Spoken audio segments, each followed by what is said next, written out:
Author's House.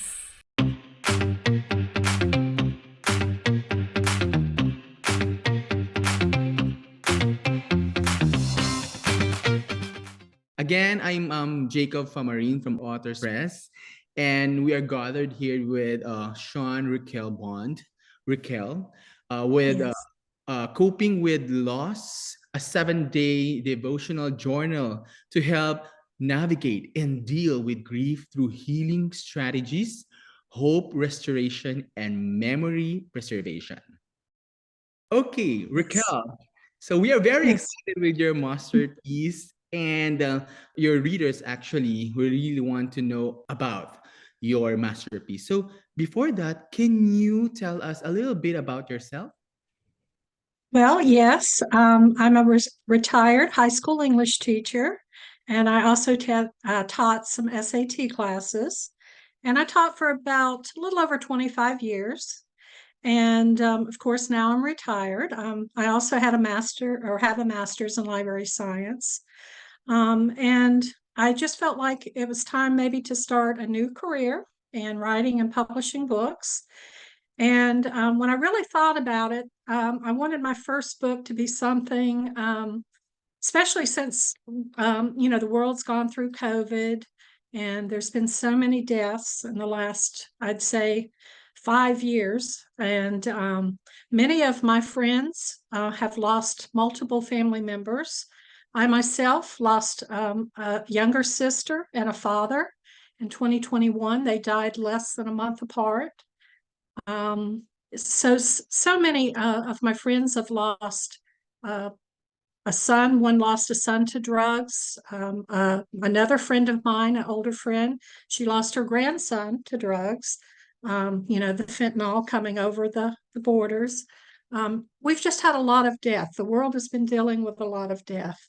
And so I felt like something needed to be done to help people, especially when it was hard for a lot of people to get out too, but people needed to have something that was concise and had the basic resources and places to go to find help, even if it was just online, and some actual strategies to help them deal with the grief that they were going through. And so that's why I decided to write Coping with Loss. Mm-hmm. And I think I hit most of the important things because, like I said, I've dealt with grief myself, even as a young woman. You're a young man. So I was probably about your age when I lost my son. I had lost an infant son. And it was very difficult. It was a difficult time. And I really didn't know how to deal with grief. And so I learned some coping strategies, from trial and error. And so I kind of wrote this book from the heart, a lot of things that I learned myself through going through grief. And I did do a lot of research as well to write the book. Lovely. So, but that's a little background, about me and one of the reasons why I decided to write the book. Yeah, that's so inspiring because someone like you really is so selfless to really share these tools on how to really, cope up. So this is something that your readers will really love to know. But what inspired you to write a book on coping with loss and grief? Well, like I said, my personal losses, as a young woman, I lost one. I had two young sons. One was 17 months old. My infant son was only 8 weeks old. He wasn't quite 2 months old when he died. If he had lived 3 more days, he would have been 2 months old. Um, but he died from bacterial meningitis, and the autopsy showed because he died at home, they had to perform an autopsy because we didn't know why he died. And he had picked up bacterial meningitis. It was going around in our community at that time. This was in 1981, and adults had been getting it. And I think one of the caregivers that he had um, at my husband and I at the time were on a bowling league, and we had gone bowling, and our children were in the facility's nursery. And we found out later that one of the women that were caring for the children in there had bacterial meningitis. And I think that's where he picked it up. And of course, it weakened his lungs, I guess, and he got pneumonia. So either one of them was enough to cause his death. And so I lost him when I was 24. And of course, I'd lost, my grandparent, great grandmother, and a grandfather. And then as an adult, an older adult, I've lost my younger sister and my father.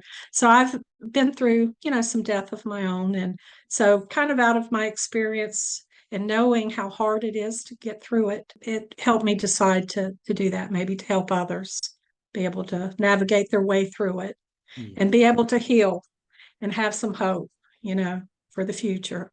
Mhm. And most of the your readers will definitely would like to know, how does your book offer practical strategies to help individuals navigate through grief and loss? I also want to know this one. Yeah. Okay. Well, in one of my chapters, I have an acronym called HEALING. And this was through some of my research, and I agree with it wholeheartedly because these were some of the things that I did to get through the grief. But it's healing. The H is for honoring your loved ones by reconnecting with the things that you value, what you find important, what makes you get up in the morning. Your loved ones don't want you to grieve forever. They want you to go on with life. And so you have to honor them by reconnecting with the things that are important to you. And that's one way you can do that. The H is for honor them. And then the E is you need to, I guess, sometimes when the emotions are overwhelming, you need to find ways to ease those emotions, ease the stress. And one way you can do that, maybe some people pray. I do. I did a lot of praying. Some people are artistic. They love music, or they love to paint. Something that kind of gives you comfort and helps ease that stress and gets your mind off of the pain of the grief. So you have to find ways to ease the stress. And then the A is when you have to, and this I didn't realize it until I was wondering, why am I feeling so sad today? And what I began to notice was um, I I would be sad on the days that were my son's birthday that I lost, or it might have been the day he died, like December 7th. And then I'd say, oh, that's why I'm feeling so down today, without even realizing it. Sometimes it's almost like innately the sadness washes over you. So you have to acknowledge that the sadness is going to come and go. It can be years later and you're still going to have a sad day. It's going to come to your mind. And you might not even really be thinking about what day it is. But, and I noticed that does happen. So you have to kind of acknowledge that grief is going to be part of your life. It's going to kind of come and go. And but time does help heal the hurt. And so that is true with the A for healing. And then the L is learn that there's going to be reminders of your loss. You might come across something that reminds you of that loved one, or and you can't get rid of everything. And you don't want to do that. You want to keep some memories. So just learn to kind of deal with, there's going to be some memories that pop up, and you just kind of deal with those and you go on. And it gets easier as you go along. And then the I is you've got to integrate some of the memories in a meaningful way into your life. And I'll give you an example of that. My younger sister, was my dad's main caregiver during the day because he had dementia and he had to have 24/7 care. And my husband and I, we did the weekends, and the holidays. And then my younger sister, she stayed with him during the day. And then I had another sister that would stay with him Monday through Thursday nights. So we all took a turn. And but my sister that passed away within a month of my dad, she was the main caregiver during the day. And she had on the front porch, my dad had a long front porch. And in his dining room, he had a big picture window, and he would sit there for all of his meals. And she got two hummingbird feeders, and she put them in front of the window, and she would keep them filled with nectar. And the hummingbirds loved it. They were always there. Every day they came to eat. And my dad enjoyed looking at the birds when he ate. And my sister, of course, did too. And I did too on the weekends and holidays. So it was something that kind of connected all of us. And so even though it's kind of sad because it reminds me of them, I've integrated it because it's a good memory, you know, and it's something that connected all of us, something we all enjoyed. And so that's one way, that you can keep their memory alive and remember the good times. You integrate it.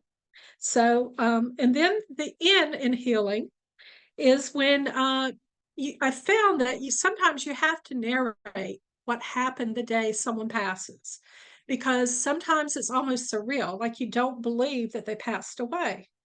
And sometimes when you sit with someone else who cared about the person and you talk about, what happened that day, it kind of cements it, and it helps you realize that yes, it did happen. We're going to have to move on, you know. And so, narrating the stories about the person, that does help you heal too. And then finally, the G is, well, the G is what I said before, gathering together with your friends and family and spending time with them, because they're the ones who are going to give you the most support, and they understand your loss because they feel a loss too. And so when you're gathered together with your friends and family, it helps you to talk about it. It helps you to begin to heal.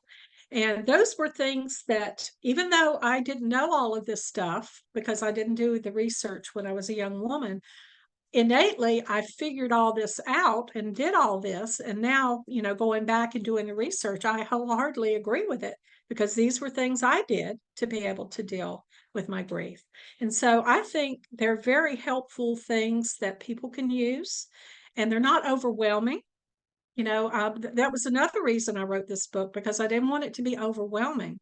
And I tried to break it up into like things that they could do for 7 days, to not be overwhelmed. They could move at their own pace. Maybe they were too full of grief on day 3 and decide not to do anything. But maybe on day 4, maybe they can pick it up again and go on. And so that was why I designed it the way I did. So it wouldn't be overwhelming for anyone, and they'd be able to use some of the strategies and help themselves move towards healing. Raquel, So your masterpiece, I think and I feel that it's full of emotion. And it's something that even I can feel and I can see that it really helps a lot of people, especially they are in the stage of um grief and mhm, loss. And yes. I know there's a lot of tools and journal or resources. So, what sets your 7 day devotional journal apart from others or other resources available in coping with loss? Well, like I said before, I wrote it to be, I did want to put a lot of things that I didn't think could be especially helpful. I tried to pick out the things that I thought were most helpful. I wanted to be honest. I wanted to be empathetic, because I've been there. I understand. And I wanted to be concise. And I know a lot of people do not like to read because, let's be honest, we can use the Audible books and all of that. So people are not reading as much as they used to. Not everyone, but there are a lot of people that don't do a lot of reading. And so I thought, well, if I keep it concise, I keep it honest, I keep it empathetic, I put in the resources that can be the most helpful online that people can go to, because let's face it, when you're grieving, you don't feel like going online and hunting for things. I mean, you just don't. You don't even feel like getting up in the morning sometimes. So I thought, I'm going to put these things in that I think will be most helpful. I'm going to break it up into 7 days so that someone can take their time, and as they feel like they can go through this and maybe use some of the coping strategies, maybe reach out for some support. Um, Also, I felt like putting some areas for them to reflect would be good so that they could take an assessment of where they're at in their grief process. I also wanted to explain them the different stages of grief, and that some people go through all of the stages and then start over again. Some people don't go through, maybe one or two of the stages, but everyone's different. And I tried to get that across that, you know, everyone grieves universally. Everyone is going to go through grief, but not everyone grieves the same way. And that's okay. We're all different. We're all individuals. And so I tried to put in the book the things that I thought could help the most people and be the most concise.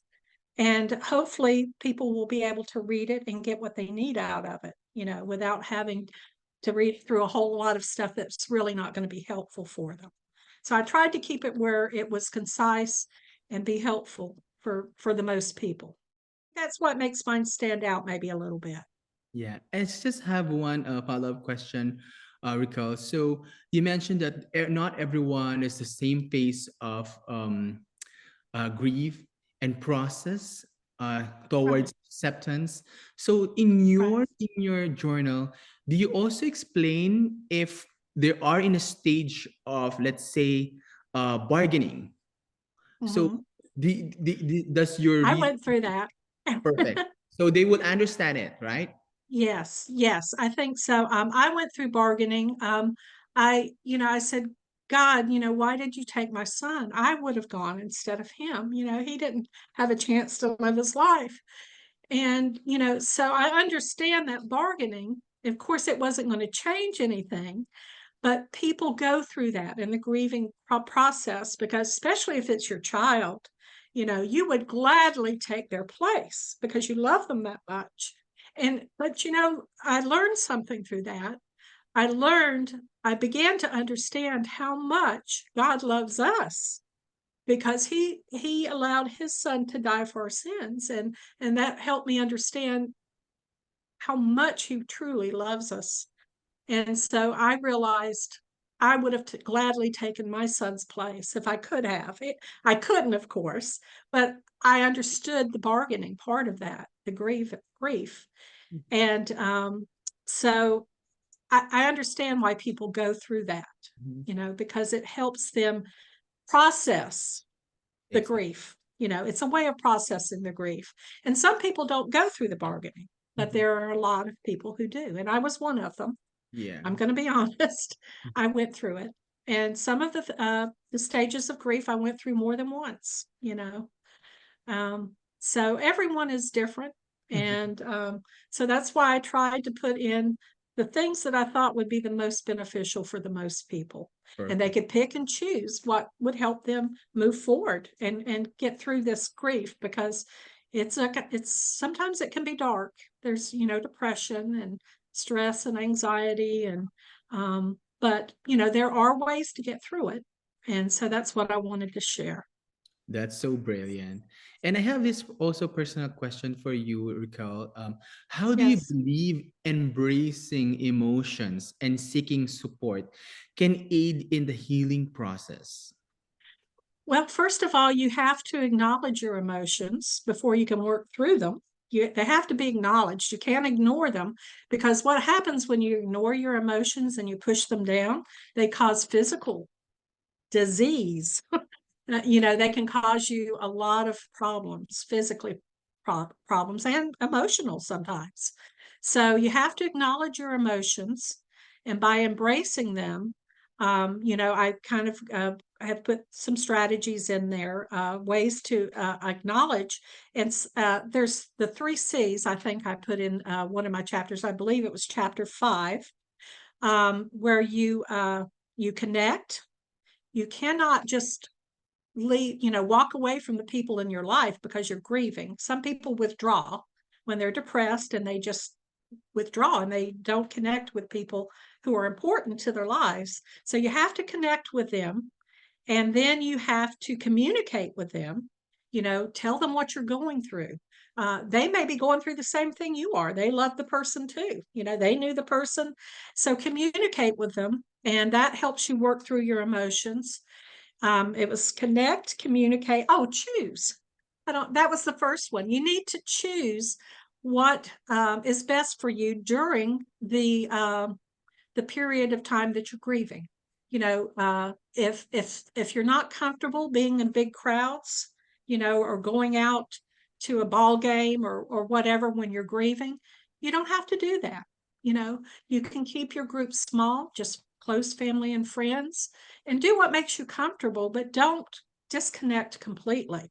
You have to connect with people that care about you and that you care about, and you have to communicate and just choose what you're comfortable with at the time. These are they sound simplistic, but they are coping strategies, and they will help you be able to you know uh, get in touch with your emotions, because you've got to acknowledge what you're going through. If you're going through depression, you have to acknowledge that, and you have to deal with it, because you don't want it to overwhelm you. You don't want it to overtake you. You don't want to go there. You don't want to be in that darkness forever. So, but that's what I would say. You really do need to be in touch with your emotions. And that's really really amazing that you have this three C's, like choose, connect, and communicate. So Yes. being mentioned that, Raquel, can you elaborate on the importance of creating new routes or routines rather for stability and comfort during times of grief? I really want to stress this out so that our readers will really know on how we can able to help ourselves if we are into this space, or Mhm. our family, of course. Okay, well, I'll give you like a real life example. So I have a lot of friends who are older than me. I belong to an honorary teacher organization, and some of these ladies taught me when I was in high school. And many of them have lost their husbands in the last few years. And I could just give you an example. Maybe, one of these ladies might be used to getting up every morning and cooking her husband a breakfast. And then after her husband passes away, she doesn't want to get up because there's no reason to get up. There's no reason to cook breakfast. But then if you can think outside of the box, to have some joy again, and a reason to get up, maybe, you could volunteer at a soup kitchen or a food pantry, or maybe help some individuals who are shut-ins who can't get out, and maybe they need someone to maybe cook them a warm meal, or find a reason to get up and to have a new routine, and just think about it. You can help so many people that would love to have someone to eat breakfast with them, or to be there for them. And so you just sometimes, when the memory that you're trying to replace is too painful, try to find a new routine or something that kind of will give you a good reason to get up in the morning, and it can help other people. I'm just using that for an example, but there Mhm, could be other things. mhm, But it's important, I think, sometimes to create new routines and maybe to meet new people, um, because your life is never going to be the same when you lose someone who's very close to you, and you're not going to replace them by any means, but you can open the doors to meeting new people, helping new people. And who knows? It could open up a whole new world to you. So you have to kind of realize that when routines no longer serve a purpose, or they bring you too much pain, it's important to try to find something maybe to replace that routine. And it could be a source of joy for you eventually. It may not be seem that way at the beginning, but later on you might make a lot of new friends, and it can bring a lot of joy to your life. So I'm just using that for an example. I love that. Yeah, that means for me is that giving your time to really replace those old routines that you had to a new routines where you develop yourself and refocus yourself Right. on new things, right? So you can Right. move on. Yeah, exactly. Right. So Right. you mentioned that one, so that's a very good strategy. So this one is, what impact do you hope your book will have on readers who are going through a period of loss? Well, I'm hoping that it will be kind of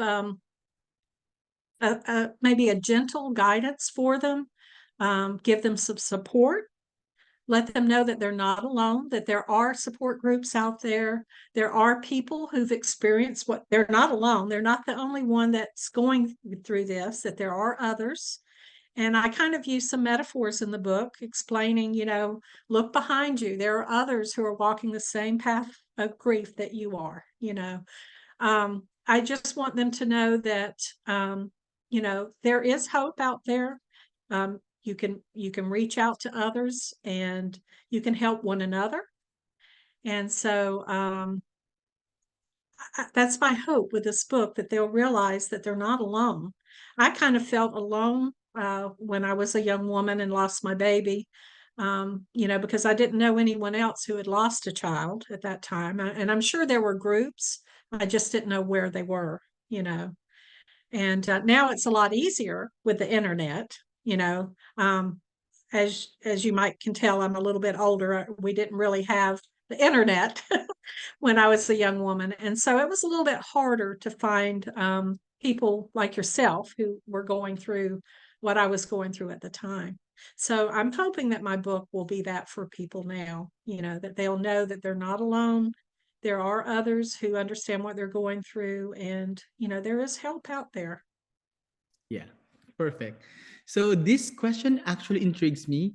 I really need your insights about this. So, how did you approach the task of balancing insightful quotes with practical strategies in your book?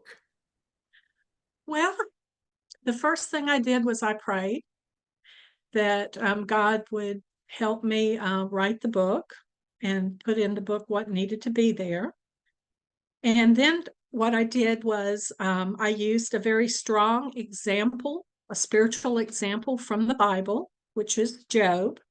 If anyone has experienced grief in, since the beginning of the world, Job would probably be a good example of that, because as the biblical story goes, he lost his whole family. He was a wealthy man. He lost all of his wealth. He lost his home. He even in the end lost his wife. He lost his health. The only thing he still had was his faith in God, and he had his life, but he didn't have his health. So it was a kind of a miserable life. Um, but he never once gave up on God. And before God restored everything to him, God asked him to pray for his friends who had actually had, spoken ill to God, had sinned against God, and so God asked him to ask for their forgiveness. And so, and here's a man that is in a great amount of pain himself, but he put his friends before himself even. And he asked God to forgive his friends, and God did for his sake, for Job's sake. And then God restored him. And so he had twice the blessing. He had sons and daughters in heaven, and he had sons and daughters on earth. I mean, it's just a strong story of how he never gave up on God, even though he suffered greatly.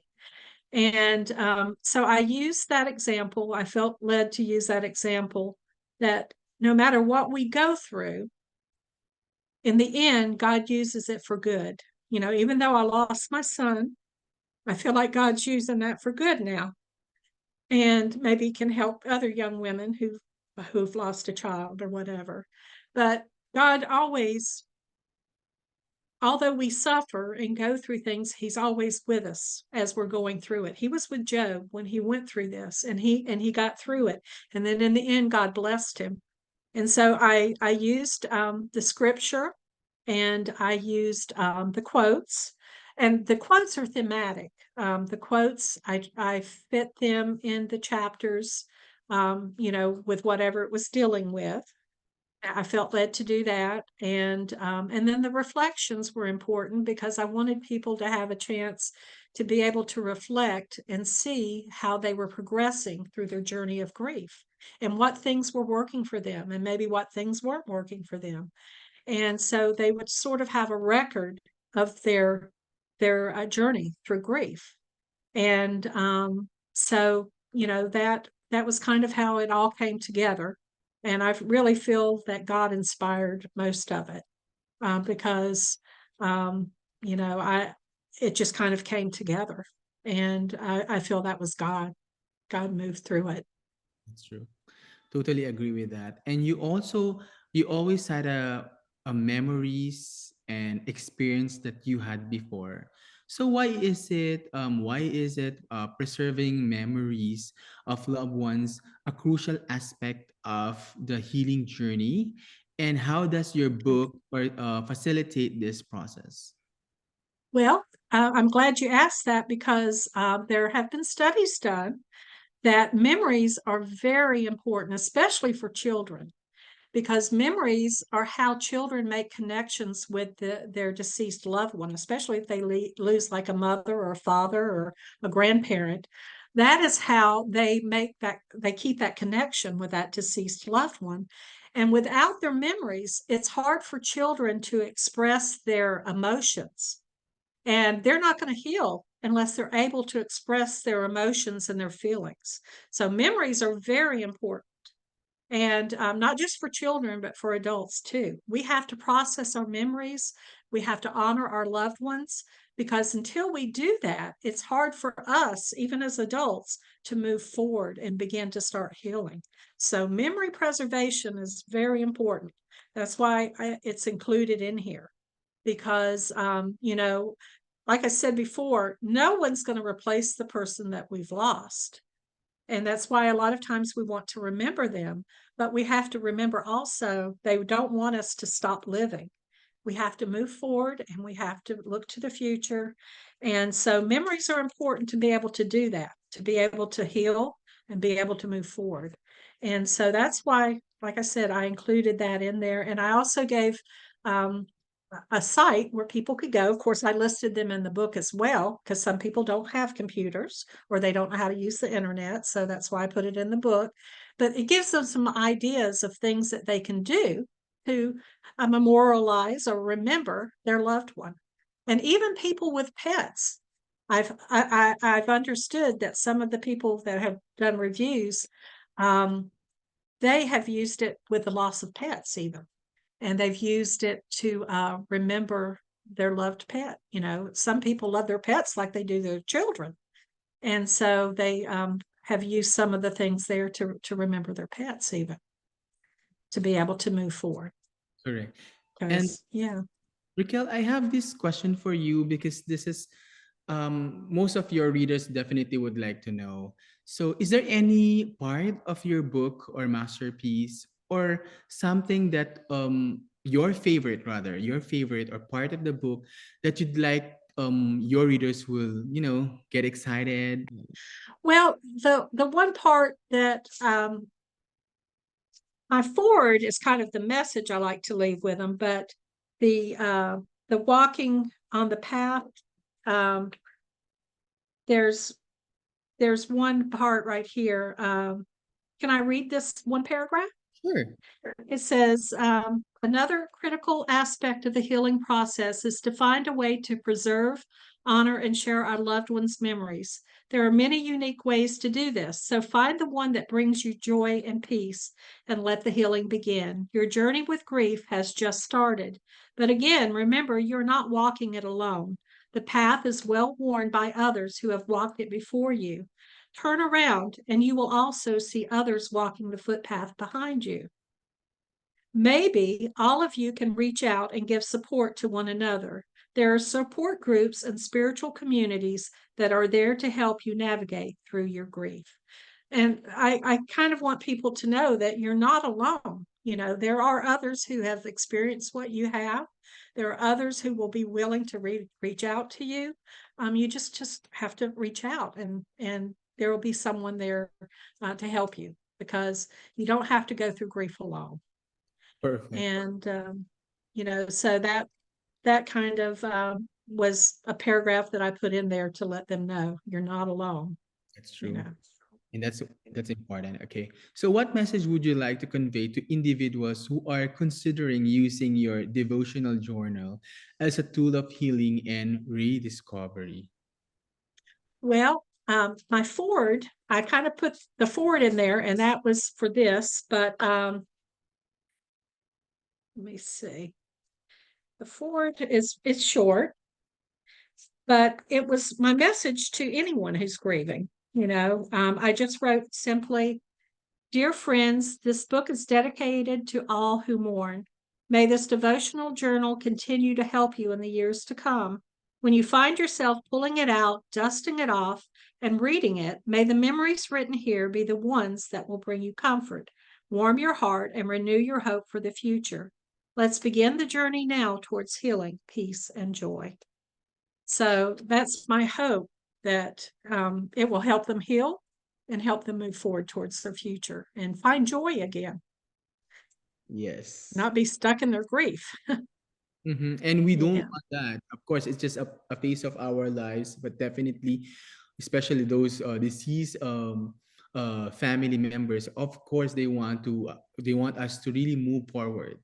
And I right. think this is a perfect tool for the readers who are suffering because of loss and grieving. So thank you so much Yes. for sharing this masterpiece, Ricale. So You're one welcome. another two questions, where we can purchase your book. Well, it's live on Amazon. It's an ebook, and of course, they can purchase the book itself, which you can write in, and the but quite a few people have purchased the ebook, which is good. I'm glad it's there, because they can access it immediately, and when someone's grieving, that's a good thing. But on Amazon, they can simply type in "Coping with Loss, a 7-day devotional journal," and it'll pop up. It'll be the first on the landing page. Or they can put Sean Raquel Bond in, and usually my book will pop up with just my name in Amazon. Yes. Of course, one last question. How was your experience working with Authors Press? Well, so far, it's actually been pretty good. In fact, I had just gotten my book launched. I think I launched it on the 31st of December. And of course, by the time it went live, it was like 1st of January. And within a day or two, someone from AutoPress called me and seemed very excited about my book, and which made me feel like maybe it was God inspired, because I had not advertised it. I mean, I had done no advertising at all. I just launched the book, and then I got a call right away. So it was almost like it was confirmation that God did want me to write the book, and my prayer again is that it will help a lot of people who are going through grief. That's true. Thank you so much, Sean Raquel Bond. And again, this is Jacob John Famarin from Authors Press, and we are here with Sean Raquel Bond with her masterpiece, Coping with Loss, a 7-day devotional journal to help navigate and deal with grief through healing strategies, hope restoration, and memory restoration. Thank you so much, Raquel. It's been my pleasure, Jacob. Thank you. It Thank was you. very nice speaking with you today. Thank you. Bye. Thank you. Bye bye. Authors Press.